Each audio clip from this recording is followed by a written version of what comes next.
নমস্কার সুধী শ্রোতা বন্ধুরা, তিয়াশার গল্পের বৈঠকে আপনাদের সবাইকে স্বাগতম।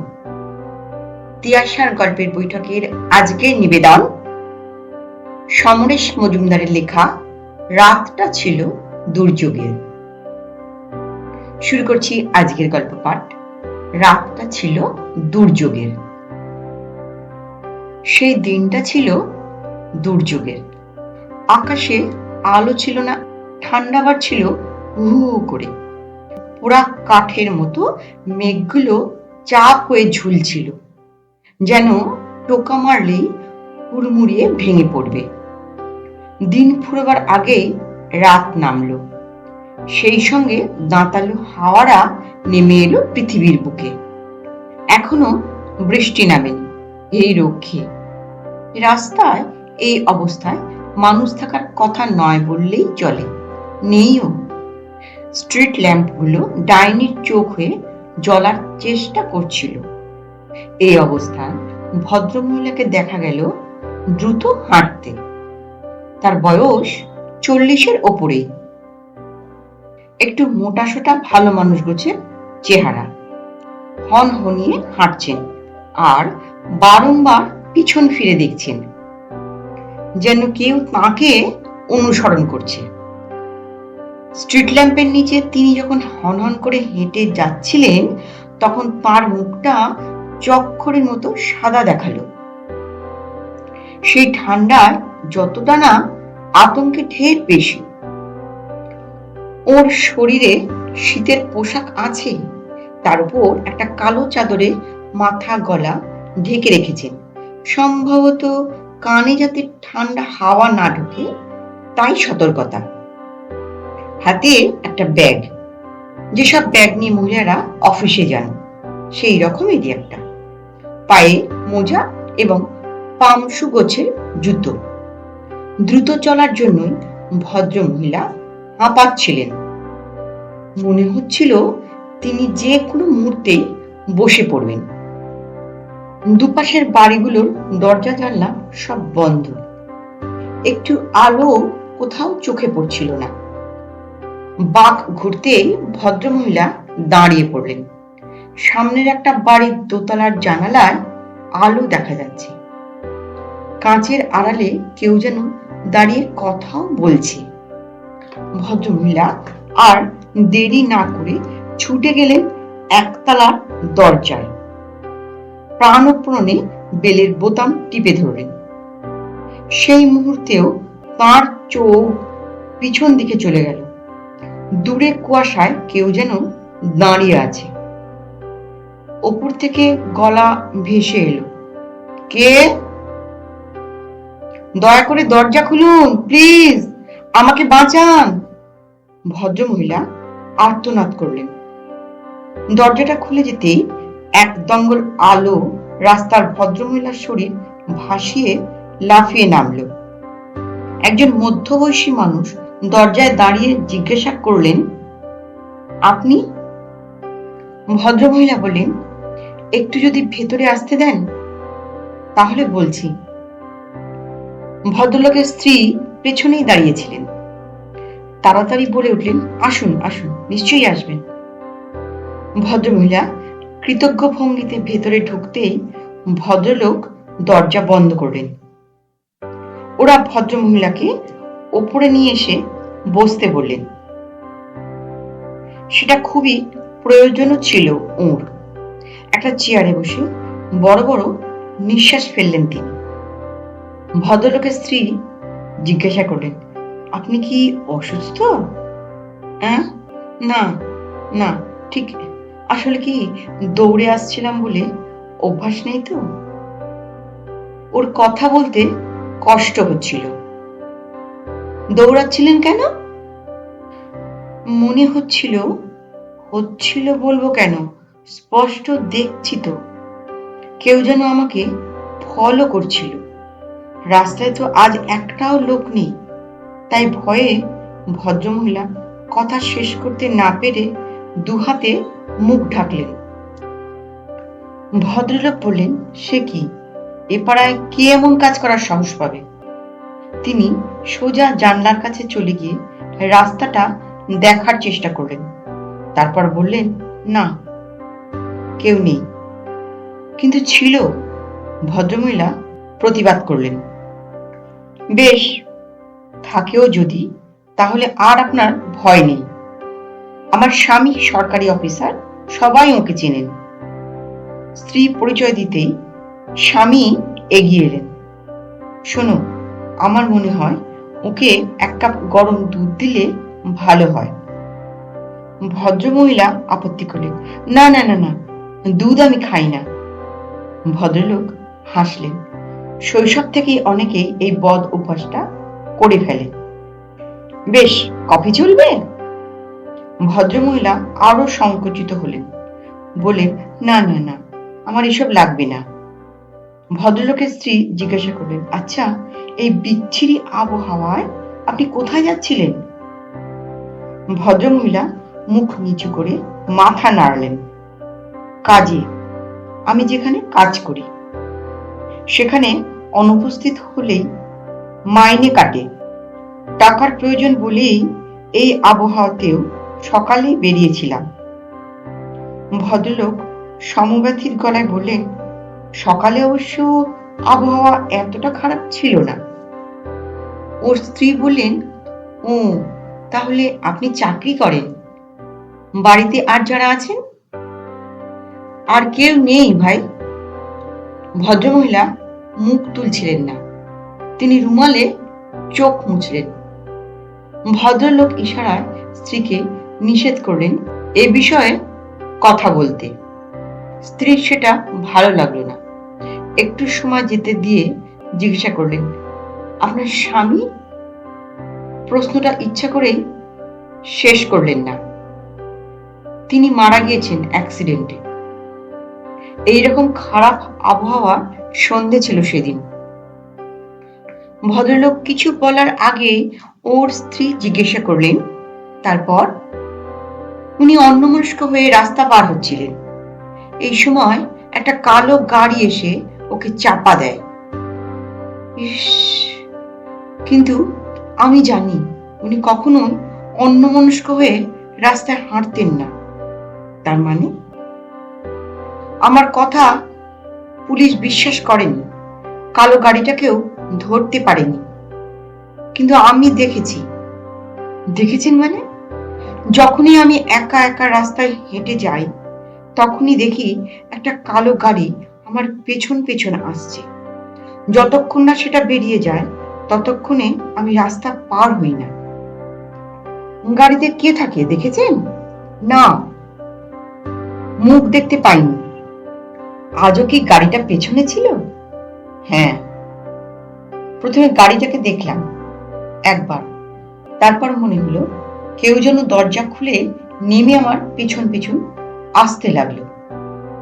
ভদ্রলোক আবার জানলা চলে গেলেন। ভালো করে রাস্তাটা দেখে ফিরে এলেন তিনি। আচ্ছা, আপনি কত দূরে থাকেন? সামনের রাস্তা ধরে মিনিট চারেক গেলে বাঁদিকে 3 তলা কাঠের বাড়িটায় আমি থাকি। ও, সামান্যই তো পথ।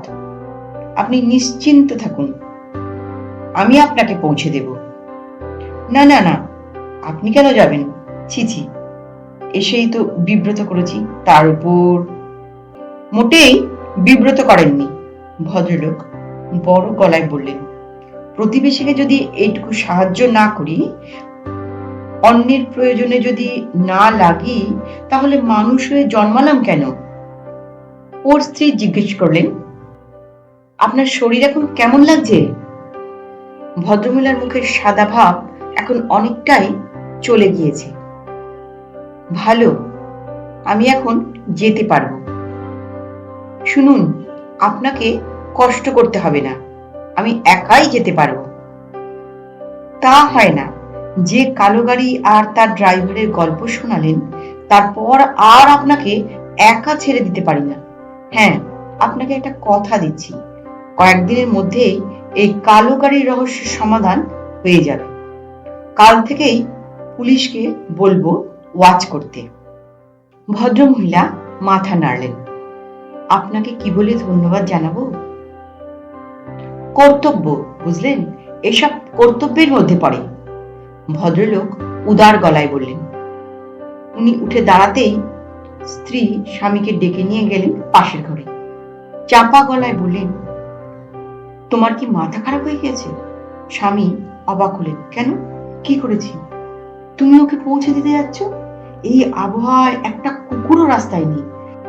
ভদ্রলোক আর চোখে বাইরের দিকে দেখলেন। তোমার কিচ্ছু মনে নেই মানে? আমার একটা কালো গাড়ি ছিল এবং আমিও একটা অ্যাক্সিডেন্ট করেছিলাম, কিন্তু তুমি তো বলেছিলে লোকটা মরেনি। করার সময় তাই মনে হয়েছিল, পরে তো দেখতে যাইনি, খবরও নেই। তার মানে তোমার গাড়িতে নাও হতে পারে। শুনলে তো, এখনো সেই কালো গাড়িটা ওকে ফলো করে।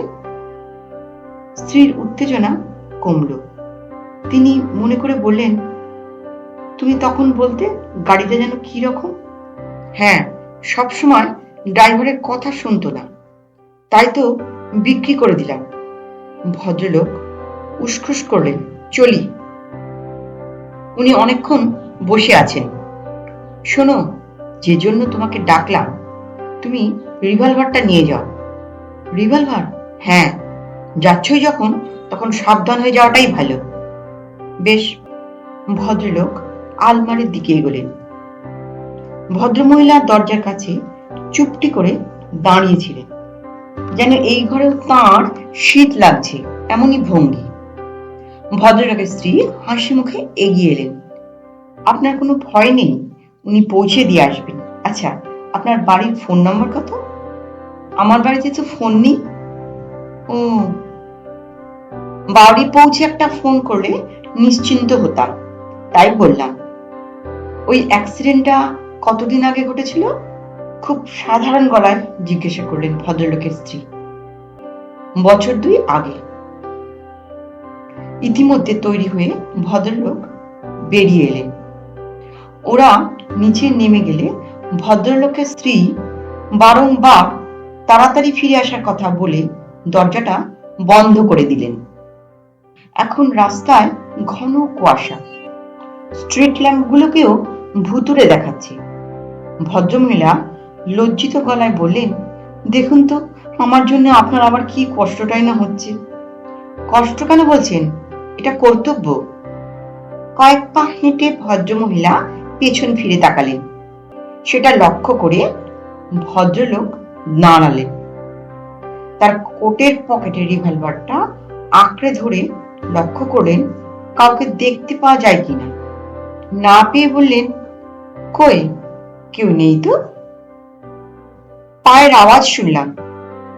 ঠিক আছে, আপনি এগো, আমি একটু পিছিয়ে আপনাকে ফলো করব। কেউ যদি কাছে এসে পড়ে তাহলে আমার হাত থেকে সে ছাড়া পাবে না। না না না না, তার আর দরকার হবে না।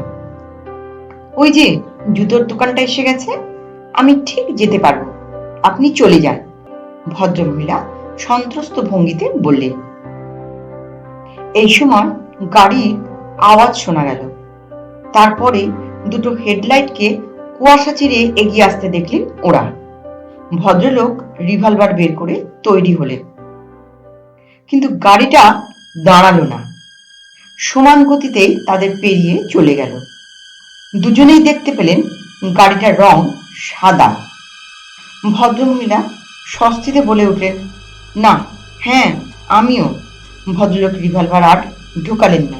চলুন, আপনাকে পৌঁছে না দিয়ে আমি ফিরবো না। কয়েক পা হেঁটে ভদ্রলোক জিজ্ঞাসা করলেন, আপনার স্বামী কি করতেন? মাস্টার মশাই ছিলেন। কিরকম বয়স ছিল? এই আপনারই বয়সী হবে। ভদ্রলোক ঢোক গিললেন। ও, উনি কি দুর্ঘটনাস্থলেই মারা গিয়েছিলেন? হ্যাঁ, পুলিশ তাই বলছিল। কিছু দূর যাওয়ার পর ভদ্রমহিলা বললেন, আমি এসে গেছি, আর চিন্তা নেই। ও, বাড়িটায় আলো জ্বলছে না। পুরনো বাড়ি, দোতলায় আমি ছাড়া কেউ থাকে না, 3 তলাটা বন্ধ। ভদ্রলোক বললেন, চলুন, আপনাকে আপনার ফ্ল্যাটে পৌঁছে দিয়ে আসি। না না না না না, তার কোনো দরকার নেই, আমি ওই সিঁড়ি দিয়ে ধরে দোতলায় উঠলেই ফ্ল্যাটের দরজায় পৌঁছে যাব, আর আমার কোনো ভয় নেই। বেশ, তাহলে চলি।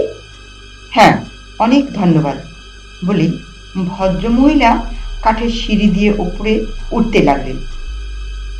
তিনি যতক্ষণ না চোখের আড়ালে না গেলেন, ভদ্রলোক দাঁড়িয়েই রইলেন। তারপর নিঃশ্বাস ফেলে বাড়ির পথ ধরলেন। কয়েক পা হাঁটার পরে মনে হলো কেউ যেন তার পেছনে আসছে। স্পষ্ট পায়ের শব্দ শুনতে পেয়েছেন তিনি। ঘুরে দাঁড়িয়ে লক্ষ্য করলেন কুয়াশা এখন এমনই ঘন হচ্ছে যে কাউকেই দেখতে পেলেন না। রিভলভারটা উঁচিয়ে কয়েক পা এগিয়ে যেতেই গাড়ির শব্দ কানে এলো। একটা গাড়ি যেন আসছে, কিন্তু তার হেডলাইট নেভানো। সেটা জ্বললে তিনি দেখতে পেতেন। দ্রুত ফুটপাতের শেষ প্রান্তে চলে এলেন তিনি। গাড়িটা রাস্তা দিয়ে বেরিয়ে যাক, তারপর তিনি যাবেন। কিন্তু সরে আসা মাত্র শব্দটা থেমে গেল। কুয়াশারা এখন পাক খাচ্ছে সর্বত্র। স্ট্রিট ল্যাম্পগুলোকেও গিলে ফেলেছে তারা। তিনি আবার পা ফেলতেই গাড়ির শব্দ শুনলেন, যেন গাড়িটা ওত পেতেছিল এক পাশে। তাকে চলতে দেখেই সক্রিয় হয়েছে। ভদ্রলোকের সমস্ত শরীরে কাঁটা ফুটে উঠল। ওই ঠান্ডায় কুয়াশায় দাঁড়িয়েও হাতের মুঠোয় ধরা রিভলভারটা ভিজে উঠল। তাঁর মনে হলো এগোনোটা বুদ্ধিমানের কাজ হবে না। তিনি এক দৌড়ে পিছনের দিকে চলে এলেন। ভদ্রমহিলা বাড়ির কাঠের সিঁড়িটা দেখতে পেয়ে পিছনে ফিরে তাকালেন। না, কেউ নেই। তার মনে হলো একা ফিরে যাওয়া ঠিক হবে না। থানায় একটা ফোন করে সাহায্য চাইতে হবে। ফোন কোথায় পাওয়া যায়? ভদ্রমহিলা নিশ্চয়ই সাহায্য করতে পারেন। তিনি দ্রুত কাঠের সিঁড়ি বেয়ে ওপরে উঠতে লাগলেন। ভদ্রমহিলা বলেছিলেন দোতলায় উনি একা থাকেন, অতএব ওকে খুঁজে পেতে অসুবিধা হবে না। দোতলায় উঠে পা বাড়াতে গিয়ে কোনো মতে নিজেকে সামনে নিলেন ভদ্রলোক।